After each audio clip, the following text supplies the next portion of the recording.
शंकर जी को जिताना है, सीधे कमल का बटन दबाना है। और आप लोग जैसे हमारे बिहार में एनडीए की सरकार ने बिहार को रफ्तार पकड़ाया है, ये रफ्तार रुकने नहीं देना है।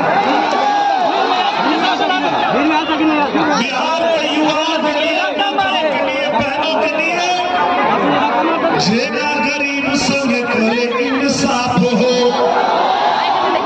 ए भैया रहिले हम करे खिलाफ हो।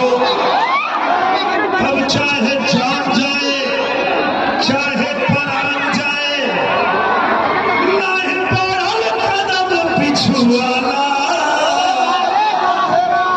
निरहुआ रिक्शावाला, निरहुआ रिक्शावाला, निरहुआ रिक्शावालों के अपील सुनवा लो ना।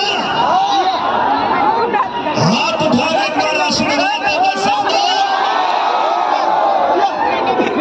देखो पहले मीठी मीठी मुस्की, टुक टुक ऐसे